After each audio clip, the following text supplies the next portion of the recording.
still popular now.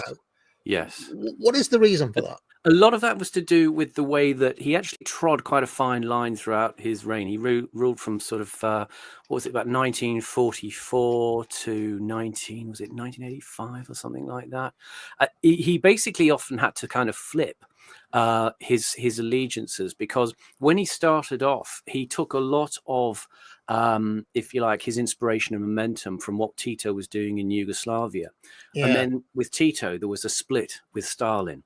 And you know, and Hodja went on the side of sticking with being a satellite of the Soviet Union that was in favor of Stalin. But then, obviously, as things went on, he kind of had to denounce. Sort of, eventually, Khrushchev denounced Stalin in the mid-50s. And so, you know, Hodja had to kind of try to keep tracking things. And then he went in with China as well. And then, I mean, the Soviets eventually tried to overthrow him in 1960, quite a bit after, 10 years after this story takes place. So he was always kind of flipping around and essentially staying to be the sort of the one true communist. And he wrote a lot about, you know, eventually the Soviet Union was turning into a form of communism that was basing itself on capitalism to some extent. I'll read a little bit later about that. But he did achieve some remarkable things, though. I'll just say this, and hold your horses for us, right? Communism's bad, okay, right? I'm not saying anything else, but good that you he got a country that was basically medieval. Yeah, and he got it, I think, 75% electrified by the 70s. Yeah. Which is a remarkable, from a starting point of almost zero, to get the electricity grid up and running while navigating all these geopolitical kind of tangles with Stalin and China and USA and blah, blah, blah, is remarkable.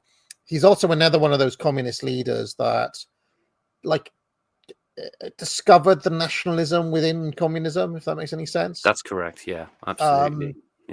So there was an aspect where he was able to kind of tap into nationalism to get Albanians to work for, like, the greater good and so on and so forth. Maybe that's why the Tankies like him, because the Tankies are a weird lot, right? So He ended up having to go the kind of personality cult route in order to navigate this thing, because in a sense Albania became very much isolated because of the way he was flipping around. And what he did was he ended up becoming an auto-generative force of Marxist purity. And I mean, he wrote 65 books, or there are 65 volumes of his collected works. Oh, that's nothing compared to thousands done by monomaniac author Kim Senior in North Korea. But anyway, well, yeah, exactly. But he did. As you say, he came in and he kind of got things very much under control. He you know, the amount of he reduced, you know, from coming in and sort of taking over and collectivizing, as you know, as in the Soviet model, and he took away private land such that there was only about 16% of land in private hands by the time he'd sort of done his thing. He came in, he purged all the kind of the Titoists, you know, who were counter signaling against him. He cut the salaries of bureaucrats. He sent them to work in the fields. He removed all the ranks in the army. He scrapped loads of ministries, like including the Ministry of Justice. So he became a very decisionist kind of ruler. He shut down religion, destroyed the buildings, and he got women into the workforce as well. And it was very much a thing of getting them to overturn the patriarchy, which obviously was quite powerful in Albania. Yes, but he also pushed families into reproducing, and he succeeded in tripling the population over the space of 40 years. Oh yeah, that's his other big achievement. Is he's actually one of the few leaders to actually boost the birth rate. You know, and he did that communist thing, as you say, of advancing an identifiable Albanian exceptionalism and a nationalism. But doing the sort of thing they did in the Soviet Union, where, you know, they'd compare them, you know, to, you know, historical figures in cultural terms. So he very much, you know, bigged himself up. They had only a modest amount of money from the Soviets. It was only about $200 million overall between 1948 and 1960. But what also happened was that he, as I say, he became very fierce in his advocacy for this kind of Marxist-Leninist a communism that he wrote about. Actually, interestingly, this is an interesting paragraph I want to read you from 1969, and this is the sort of level of ferocity where he was turning on the Soviet Union, or he turned on the Soviet Union. And this was a piece he wrote: "The demagogy of the Soviet revisionists cannot conceal their traitorous countenance." And this is what he wrote: "Of what fight against bourgeois ideology can the Soviet revisionists speak, while revisionism is nothing else by a manifestation of the bourgeois ideology in theory and practice, while egoism and individualism, the running after money and other material benefits, are thriving in the Soviet Union, while career-seeking and bureaucratism, technocratism, economism, and intellectualism are developing, while villas, motor cars, and beautiful women have become the supreme ideal of men, while literature and art attack socialism, everything revolutionary, and advocate pacifism and bourgeois humanism, the empty and dissolute living of people thinking only of themselves, while hundreds of thousands of Western tourists that visit the Soviet Union every year spread the bourgeois ideology and way of life there, while Western films cover the screens of the Soviet cinema halls, while the American orchestras and jazz bands and those of the other capitalist countries have become the favorite orchestras of the youth, and while parades of Western fashions are in vogue in the Soviet Union. If until yesterday the various manifestations of bourgeois ideology can be called remnants of the past, today bourgeois ideology has become a component part of the capitalist superstructure which rests on the state capitalist foundation which has now been established in the Soviet Union." So you can see he was very anti-jazz. He banned it. He called it jungle music. Chad based.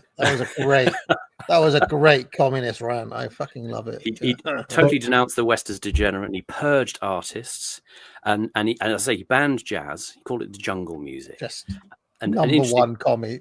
Number one commie, this guy. Interestingly, they built a nuclear bunker for him, the Objekty Stille, which is nowadays an arts venue. And can you guess what it hosts? Jazz concerts. Is it jazz? I mean, are we gonna find out that MI6 tried to overthrow this guy because he was racist or something like that? But probably, we shall see. Well, it's like guilt complex about it. We can't say. It's a bit quiet, I'm afraid. But the Civil War in Greece. We didn't succeed in liberating Albania. Well, now you were in charge of the operations. You would know better than anybody why that happened. Pause. Well, I didn't. Just a quick note on this Julian guy. Amory. That is Julian Amory, who we may remember from the Mayfair set. He was the chap in one of the clips where he was talking. Let me just see if I can bring up the quote that he had. Let me see, I can't find it now. But essentially, he was talking about the British Empire at that point. He said the prosperity of our people rests really on the oil in the Persian Gulf, the rubber and tin of Malaya, and the gold, copper, and precious metals of South and Central Africa. As long as we have access to these, as long as we can realize the investments we have there, as long as we trade with this part of the world, we should be prosperous. If the communists were to take them over, we would lose the lot. So very, very arch anti-communist. At the time, and I know now, obviously, at the time one had no idea what the hell gone wrong, but I didn't even know for about 2 years. I mean, the Foreign Office knew, obviously. Kishemi mendime shumë të zellshme e të mira për me shkuar me vdek për atë dheun ton, edhe nuk pes pare nuk I ipshemi pse po shkojmë me vdek. Se e dishnemi se jemi të. Now, unfortunately, folks, this is the loudest version of this that is available, isn't it? Isn't that right, Simon? Yeah, there's only one version out there. It seems to have been the beginning. The credits don't seem to be, or at least it just seems to lead straight into this conversation. So we're sort of crashing into this discussion. But yeah, turn your volume up if you want to hear it. Vdek për një qëllim, e për një ide. A very bad story, what happened. Appalling story. But I think Let's what is go. almost more interesting. Can we identify it? I mean, what our intentions were, what the British-American government's intentions were. 35 years ago, these three English gentlemen set out to bring down the government of another country. They were agents working for the British Secret Service, and their task was to try to change the balance of power in the world. But their plan was to go horribly wrong, and hundreds of people were to die in a remote. I just wanted to add that Julian Amory, he was in the League of Empire Loyalists, wasn't he? Which Was he? I'm a little surprised. Yeah, he was a sort of a prominent figure in that. I think I'm a little surprised, and he was pro the European unification idea as well, but I think maybe turned against it when he realised that it was going to separate Britain from the remains of the Empire, the Commonwealth. But he was also the son of Leopold Amory, who was like one of the closest allies of Churchill at the crucial moments through the 30s and 40s, and became part of his war cabinet along with Lord Lloyd. And I won't go on about him, but anyone interested in Julian Amory might want to look into Leo Amory as well. Very interesting background. And Julian Amory's brother, I believe, sided with the Nazis in the Second World War, even though the Amory family is Jewish on one side. He was a rare, part Jew who supported the Nazis and was executed after the Second World War. What a strange and mixed family. Yeah, very unusual. Wow. But Julian Amory was like a really staunch imperial sort of patriot. Well, I'm of course extremely interested by the League of Empire Loyalists, not least because of their incredible name. Right. Yeah. Just a clueless name. But they've got a lot. I mean, I think that Major General Richard Hilton, I think, was involved with them. I think I've got a book by A.K. Chesterton, who was involved with them for a period. And the National Front as well, wasn't he? Well, later on, I think they split because they were too milquetoast for Chesterton, and he went on then to be involved with other things. But in his early years, I think that Biggs Davison may have been part of them at one point. As they've said here that Julian Amory was a secret agent, which didn't know that. I do wonder if the League of Empire Loyalists was kind of run by the state in some way. Do you think they were feds? Well, I mean, there's an awful lot of army guys involved with the group. Right. Which is, and always... the state infiltrates things that it's friendly with as well sometimes, doesn't it? So they infiltrate all sorts.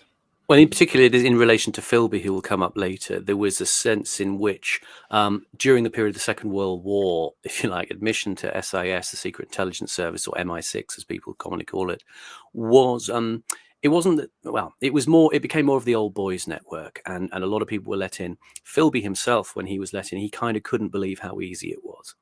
And a lot of guys were just annexed, as in his case, as journalists, for example, working in Northwest Europe during the war, as people who would be sort of, throwing back penny packets of information.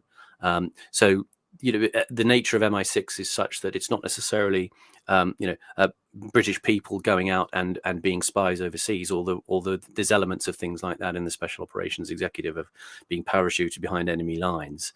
What you're more likely to have is you'll have case officers who are running foreign nationals in those countries who are acting as the spies and feeding information back to us. But there was this kind of periphery world of British people who had, if you like, deniable cover, who would be going over there to these places and reporting. I mean, in fairness to the League of British Empire Loyalists, all of their stuff basically is about how traitorous the Tories are, and they're fighting rearguard action against the Americans, which is partly my interest in them came from that. But it's not necessarily the case that MI6 would have been on the side of American power, right? Yeah, not at all. After World War II. It's pretty complicated. Right. So it's possible that some of those elements were actually close to the state, and believe it or not, actually on the side of this country and involved in some of these institutions at the same time. You know what I mean? Yeah. Julian Amory does seem to be a real patriot. Seems to be quite a patriot. This is very much. I mean, what we're going to discover here with Kim Philby. I mean, essentially, I've referenced John le Carré a number of times, Tinker Tailor Soldier Spy, but this particular episode is kind of the fundamental basis of that story. And we'll see aspects of that come out. But in le Carré's representation of that world, there's very much a division within the Secret Service that he calls the circus, between the what he calls the Atlantic men, who are kind of in favor of modernity and having close ties with what they call the cousins, which is the Americans. And there are the kind of the old, true blue kind of empire guys.